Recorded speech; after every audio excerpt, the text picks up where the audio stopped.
ठीक है बच्चों, आज जैसे हमने पढ़ा दिया आपको एडवांस हरियाणा जीके पढ़ाई थी, वो हरियाणा जीके की पीडीएफ भी आपको मिल गई होगी, वो आपको मिल जाएगी। देखो बच्चों, बच्चे बोल रहे थे कि लगातार रेगुलर क्या है, मैं जॉब के बाद आता हूँ, काफ़ी दूर है ट्रैवलिंग का टाइम, फिर यहाँ पर अटेली आके बनाता हूँ वीडियो।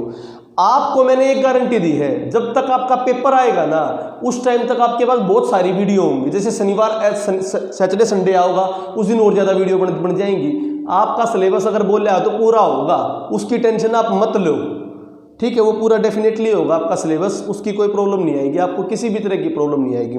बस मेन बात अब यहाँ पर आती है आपकी कि भाई जैसे मैंने हरियाणा पढ़ाई, अब हरियाणा की भी कुछ क्लासेज होंगी। आज मैं आपको एक इंपॉर्टेंट टॉपिक करा रहा हूँ, इकोनॉमिक्स। 2-3 लेक्चर में इकोनॉमिक्स कंप्लीट हो जाएगी, ध्यान से समझो। पहली बात तो इकोनॉमिक्स होती क्या है, उत्पादन, उत्पाद,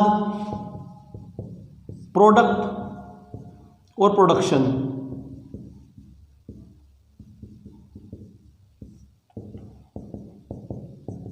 ठीक है भाई, प्रोडक्ट और प्रोडक्शन की हम बात करते हैं। प्रोडक्ट क्या है और उसकी प्रोडक्शन क्या है। प्रोडक्ट से आप ये समझते हो तो इस प्रोडक्ट से लेकर जो पैदा हुआ और उसका उत्पादन, उसका प्रोडक्शन हुआ और उसका डिस्ट्रीब्यूशन,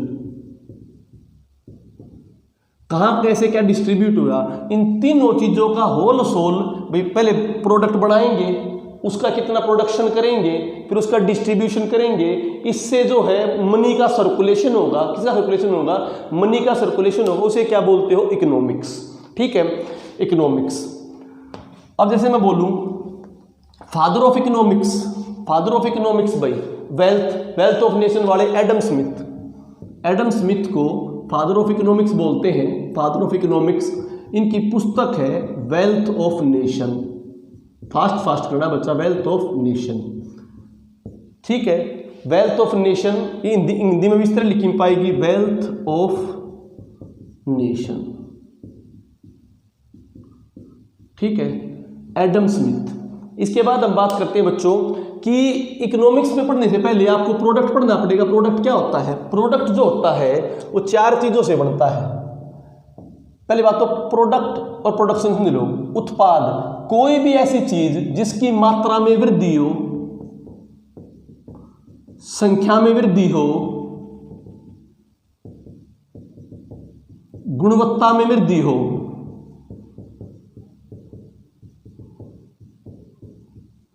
मात्रा में वृद्धि हो, संख्या में वृद्धि हो, गुणवत्ता में वृद्धि हो, कोई भी चीज उसकी अमाउंट में बढ़ोतरी हो, उसकी नंबर में बढ़ोतरी हो, वो क्या होगा? उत्पाद। ठीक है, जैसे मैं बोलूँ ये मार्कर है, मार्कर 1 से 20 मार्कर बना दिए तो क्या हो गया? मार्कर के 20 बन गए, संख्या में वृद्धि होगी, एक प्रोडक्ट है। ये किताब है, ये एक प्रोडक्ट है। ये फोन है, एक प्रोडक्ट है। अब मैं बात करूं फिर, जैसे मैं आपको एजुकेशन दे रहा हूं, क्या मैंने आपको एजुकेशन दी? क्या वो प्रोडक्ट नहीं? वो भी एक प्रोडक्ट है। तो प्रोडक्ट की 2 टाइप होगी। एजुकेशन को छू नहीं सकते, एजुकेशन को माप नहीं सकते। एजुकेशन जो फील होगी और एजुकेशन से आपकी नॉलेज इंक्रीज होगी, नॉलेज में नॉलेज बढ़ेगी। तो नॉलेज बढ़ेगी, ज्ञान बढ़ेगा। तो प्रोडक्ट 2 टाइप का हो गया, टेंजिबल और नॉन टेंजिबल।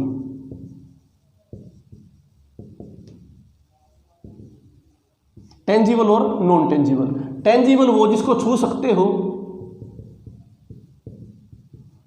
ठीक है बच्चों, जिसकी मात्रा हो, जैसे ये मार्कर। नॉन टेंजिबल वो है जिसको छू नहीं सकते पर उसकी मात्रा को बढ़ोतरी हो सकती है। जैसे आज मैंने 1 लेक्चर दिया तो आपके पास 1 लेक्चर मिला, आपके अंदर ज्ञान गया 1 लेक्चर का।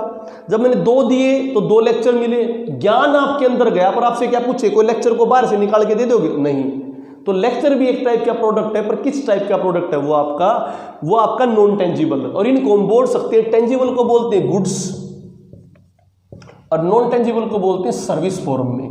तो टेंजिबल जो प्रोडक्ट मिलता है वो गुड्स की फॉर्म में मिलता है और जो नॉन टेंजिबल होता है वो सर्विस की फॉर्म में मिलता है। इसीलिए अपने यहाँ पे टैक्स आया था goods and services, goods and services, GST. तो जीएसटी जो टैक्स लगा वो प्रोडक्ट पे लगा भाई। किस पे लगा? प्रोडक्ट पे। कौन से प्रोडक्ट पे? एक तो मात्रा वाले प्रोडक्ट पे जो छू सकते हो, मास से गुड्स, और एक ऐसे प्रोडक्ट पे जो आपको किस फॉर्म में मिलेगा, सर्विस की फॉर्म में। तो प्रोडक्ट दो फॉर्म में मिलेगा, गुड्स की और सर्विस की। गुड्स की फॉर्म में मिले तो टेंजिबल प्रोडक्ट और सर्विस की फॉर्म में मिले तो नॉन टेंजिबल प्रोडक्ट। क्लियर बच्चों? साथ के साथ अपने हैंड आई माइंड कोऑर्डिनेशन बनाना, इजीली लिखना है। ठीक है, अगली बात करता हूं मैं। अब मैंने बात की, जैसे मैं बोलूं भाई प्रोडक्शन, प्रोडक्शन क्या है, किसी भी प्रोडक्ट की मात्रा में वृद्धि, किसी भी प्रोडक्ट की मात्रा। मैंने बोला 1000 मार्कर बने, 1000 चेयर बनी, 1000 मार्कर बने, 1000 चेयर बनी, तो इसका मतलब क्या हो गया आपका 1000 मार्कर की संख्या 1000 चेयर की, तो ये हुई मार्कर की प्रोडक्शन। क्या हुई? मार्कर की प्रोडक्शन। ऐसे किसी चीज की प्रोडक्शन हो सकती है। अब मैं बोलूं, ध्यान से समझना, एक फैक्ट्री है, ठीक है, और एक आपका 1 एकड़ जमीन है, ध्यान से समझना। अब मैं बात करता हूं, एक फैक्ट्री में 100 चेयर बन रही है, एक फैक्ट्री के है उसमें 100 चेयर बन रही है, और ये है रमन की, और एक फैक्ट्री है मोहन की। मोहन की टोटल 10 फैक्ट्री है, और 10 फैक्ट्री में 90 चेयर बन रही है, सॉरी 10 फैक्ट्री में 900 चेयर बन रही है। तो मोहन की एक फैक्ट्री में कितनी चेयर बनी? 90, और जो ये आपका रमन है इसकी एक फैक्ट्री में कितनी चेयर बनी? 100। टोटल प्रोडक्शन किसमें ज्यादा हुई? प्रोडक्शन तो ज्यादा मोहन के पास हुई, क्योंकि उसके पास फैक्ट्री क्या है, नंबर ऑफ फैक्ट्री क्या है, ज्यादा है। तो टोटल नंबर ऑफ प्रोडक्ट कितने हो गए? 900। परंतु मैं इसकी बात करूं रमन की, इसके पास टोटल नंबर ऑफ प्रोडक्ट तो 100 है, परंतु एक पर यूनिट टाइम पर, एक सिंगल उस पे इसकी प्रोडक्टिविटी ज्यादा हुई। क्या ज्यादा हुई? प्रोडक्टिविटी। बात समझ आई नहीं? तो एक यूनिट पे निकालते हो तो वो प्रोडक्टिविटी निकलेगी, टोटल नंबर को निकालोगी वो प्रोडक्शन निकलेगी। जैसे यूपी है, पंजाब है, हरियाणा है। अब बात करूं मैं एक किले की बात करूं, एक किले में अनाज होता है गेहूं, तो वैसे ओवरऑल अनाज की बात करूं तो सबसे ज्यादा गेहूं किसमें होगा? यूपी में। तो यूपी में गेहूं की प्रोडक्शन ज्यादा है, क्योंकि वहां पर जमीन ज्यादा है। परंतु एक किले की बात करूं, एक किला यूपी का, एक किला पंजाब का और एक किला हरियाणा का, तो उसमें एक किले में किसकी ज्यादा पैदावार है? पंजाब की। तो पंजाब का प्रोडक्शन यूपी से कम है, पंजाब का गेहूं का प्रोडक्शन यूपी से कम है, परंतु पंजाब की एक एकड़ में गेहूं की प्रोडक्टिविटी ज्यादा है, गेहूं की प्रोडक्टिविटी ज्यादा है। क्लियर टू यू भी? पंजाब का गेहूं का प्रोडक्शन यूपी से कम है, परंतु पंजाब की एक एकड़ में गेहूं की प्रोडक्टिविटी ज्यादा है। कर दिया मेरा? ठीक है बच्चों, तो ये प्रोडक्ट और प्रोडक्टिविटी। अब मैं बताता हूं, प्रोडक्ट जो है 4 चीजों से मिलकर बनता है भाई, ये कंसेप्चुअल था कुछ। प्रोडक्ट जो है 4 चीजों से मिलकर बनता है। तो प्रोडक्ट के 4 फैक्टर है, पेपर पूछे प्रोडक्ट के कितने फैक्टर? 4 फैक्टर। क्या क्या? Land, labour, capital, entrepreneur. Land का मतलब यहां जमीन से नहीं है, लैंड का मतलब यहां स्पेस से है। जैसे अगर मैं प्रोडक्शन कर रहा हूं गेहूं की, तो वो प्रोडक्शन कहां पर हुई? वो कौन से स्पेस पे हुई? लैंड पे हुई। अगर मैं प्रोडक्शन कर रहा हूं किसी एरोसोल की, मतलब कोई गैस बना रहा हूं, कुछ बना रहा हूं, तो वो प्रोडक्शन कहां पर हुई? हवा में हुई। अगर प्रोडक्शन कर रहा हूं मैं एयर, पानी में, तो प्रोडक्शन कहां से हुई? एयर, पानी से हुई। तो लैंड का मतलब यहां पे स्पेस है, इसमें तीनों चीज आएंगी, air, water, land, soil. Air, water and soil. तो यहां पर है लैंड का मतलब तीनों से। बात समझाएगी? अब मैं बात करता हूं लेबर। लेबर 2 तरह का, इंटेलेक्चुअल और मैनुअल। मैनुअल लेबर की बात करूं, एक फैक्ट्री में मजदूर काम करता है, मजदूर जो है भारी काम करता है, सामान उठाता है, तो मजदूरी वाला काम कौन सा हो गया? मैनुअल। और एक मैनेजर वाला काम क्या हो गया? इंटेलेक्चुअल। कार्ल मार्क्स ने मैनुअल को कहा था ब्लू कॉलर, कौन सा कहा था? Blue collar. और इंटेलेक्चुअल को क्या कहा था? White collar. बात समझ में आई नहीं आई? तो व्हाइट कॉलर किसके लिए? इंटेलेक्चुअल के लिए, और भाई मजदूर के लिए क्या आ गया आपका? Blue collar. क्लियर? अब बात करता हूं कैपिटल की। कैपिटल भी 3 तरह का होता है बच्चों, physical, financial, intellectual. Physical, financial, intellectual. Physical का मतलब ये है, जैसे एक ने प्रोडक्ट लगाया, फैक्ट्री लगाई, फैक्ट्री के लिए उसने भाई जमीन दे दी। क्या दे दी? जमीन दे दी। फैक्ट्री के लिए उसने ट्रैक्टर दे दिया, ठीक है? तो उसने पूंजी लगाई नहीं लगाई? कैपिटल का मतलब पूंजी लगाई नहीं लगाई? पूंजी किस फॉर्म में लगाई? जमीन दे दी, ट्रैक्टर दे दिया, कोई भी ऐसी चीज दे दी जो फिजिकल फॉर्म में प्रेजेंट है। तो उसने क्या दे दिया भाई? फिजिकल फॉर्म में कुछ ना कुछ अपना पूंजी लगा दी। मान ले 2-3 मालिक है, एक ने पैसा लगा दिया। क्या लगा दिया? पैसा। पैसा लगा दिया भाई। पैसा लगाने का मतलब भाई यहां पर कुछ पैसे, मनी दे दी, बॉन्ड दे दिए, गोल्ड दे दिया, जिसको पैसे में हम क्या कर सकते हैं? काउंट कर सकते हैं। तो वो कौन सा कैपिटल हो गया? Financial capital. एक के पास पैसा नहीं था, एक के पास आपका फिजिकली कुछ देने के लिए नहीं था, तो उसने अपना क्या दे दिया? दिमाग, इंटेलेक्चुअल, बौद्धिक। बौद्धिक, ये बौद्धिक कैपिटल किस तरह का होता है बच्चों? बौद्धिकल कैपिटल 2-3 तरह का। जैसे इंटेलेक्चुअल कैपिटल में आपके पेटेंट। पेटेंट क्या होता है? किसी भी नई चीज के आविष्कार के लिए आपको क्या मिलता है? पेटेंट। थोड़ा इंक इसको फिल कर लेते हैं, मार्कर में थोड़ी सी इंक कम है बच्चों, इस इंक को देख लेता हूं मैं थोड़ा।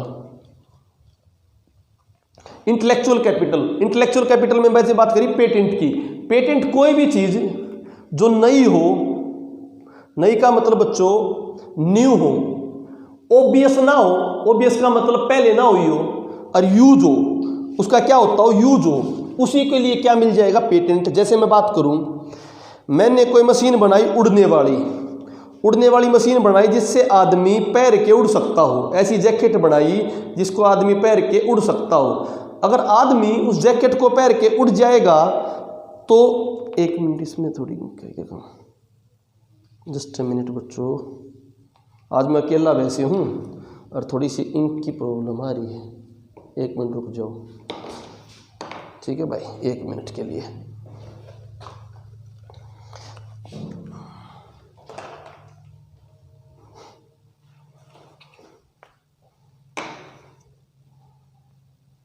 तो मैंने बताया, एक जो बंदा है उड़ने वाली मशीन बना दे, तो उड़ने वाली जो मशीन बना देगा तो उसका सिंपल सा फंडा होगा, वो नई हुई, वो ओबियस हुई, नॉन ओबियस हुई और यूज हुआ।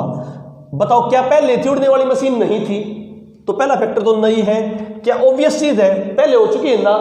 क्या उसका यूज है? तो कोई भी ऐसी चीज जो नई हो, ओबियस ना हो और उसका यूज हो, उसको क्या मिल जाएगा? पेटेंट। क्या मिल जाएगा बच्चों? पेटेंट। Clear to you? इसके अलावा और जो इंटेलेक्चुअल, जो कर मान लो कोई बुक वाला है, किसी ने बुक बनाई, अब मैंने बुक बनाई, विद्यापीठ का पब्लिकेशन था, तो विद्यापीठ ने तो पूंजी लगाई, पर मैंने बुक में क्या लगाया? अपना दिमाग लगाया। तो मैंने उस बुक में एज ए ऑथर क्या लगाया? Intellectual capital. इंटेलेक्चुअल कैपिटल लगाऊंगा तो उसकी मुझे क्या मिलेगी? रॉयल्टी। क्या मिले बच्चों? रॉयल्टी। ठीक है, अब मैं इसके बाद बात करता हूं भाई, इंटेलेक्चुअल कैपिटल में मुझे मिलेगी रॉयल्टी।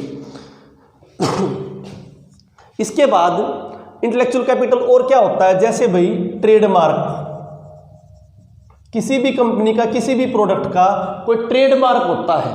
जैसे हर एक कंपनी अपना अपना लोगो बनाती है, तो उस कंपनी का क्या होता है? ट्रेडमार्क। वो ट्रेडमार्क के नाम से कंपनी जानी जाती है।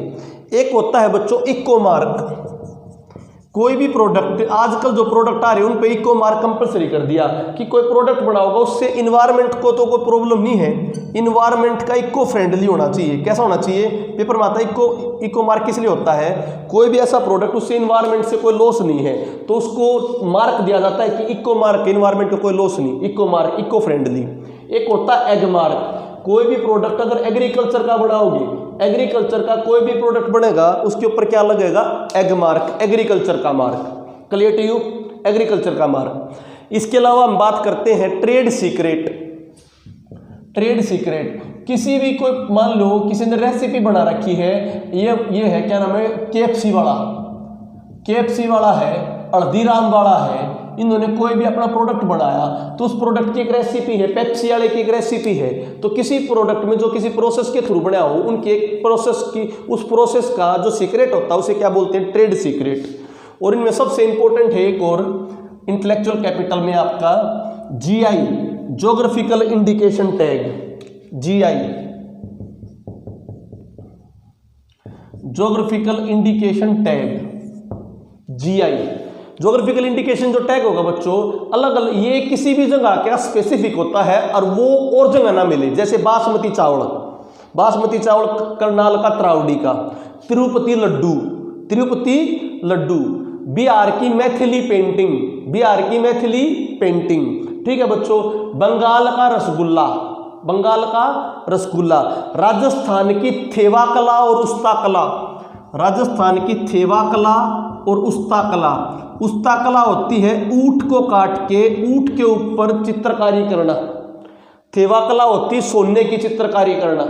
तो दोनों क्या की हैं, ये राजस्थान की हैं। बात समझ आई नहीं है? दाल बाटी चूरमा राजस्थान की, वहां पर ही मिलता है, ये जीआई टैग है। जैसे अपनी गोहाड़ा की जलेबी को जीआई टैग नहीं मिला और उसको मिलने की आशंका है, भी उसको मिल सकता है। बात सुनने आई या नहीं आई? तो ये थी आपकी इंटेलेक्चुअल कैपिटल। चौथा मैंने बताया एंटरप्रेन्योर। एंटरप्रेन्योर होता है मालिक।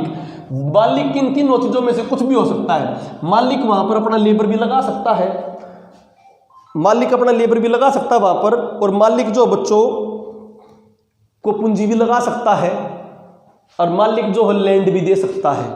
तो ये आपके किसी प्रोडक्ट को बनाने के 4 फैक्टर थे बच्चों। आज मैं क्लास थोड़ी सी इसलिए प्रॉब्लम होगी, लंबी इसलिए ले नहीं पाया भाई, क्योंकि मुझे ध्यान नहीं था, क्योंकि आज जो सारा स्टाफ था वो चला गया था, सारा स्टाफ एक मैरिज वैरिज में चला गया था और मुझे सारे सामान का याद नहीं था, मैं अभी अभी आया था, ठीक है। तो ये अभी भी आया था, तो मार्कर वार्कर जो है दूसरे रूम में वहाँ पर शिफ्ट है, ठीक है। उसकी की वगैरह मेरे पास नहीं है, कोई दिक्कत नहीं है, मॉर्निंग तक सारा स्टाफ आ जाएगा। मॉर्निंग में एक लंबी क्लास ले लूँगा, इकोनॉमिक्स की भी और केमिस्ट्री की भी, तो इसलिए इस बात की प्रॉब्लम मत लेना बच्चों, लंबी क्लास हो जाएगी मॉर्निंग में और इकोनॉमिक्स की दोनों की। थोड़ा मार्कर की प्रॉब्लम आ गई, क्योंकि इंक अभी एट प्रेजेंट रात को मिलेंगे नहीं कहीं पर भी, वो इंक क्या होगी, खत्म होगी है। टेंशन मत लेना, मैंने बताया ओवरऑल पूरा काम करा दिया जाएगा आपको, उस चीज़ की टेंशन आप बिल्कुल भी मत लेना, ठीक है। सैटरडे संडे को मैक्सिमम यूटिलाइज करूंगा मैं, और एक बार डेट की फाइनलाइज हो जाए तो उसके बाद तो एक हफ्ते की छुट्टी भी लेने की कोशिश करेंगे, ठीक है बच्चों। तो इस बात के लिए टेंशन बिल्कुल मत लेना आप लोग।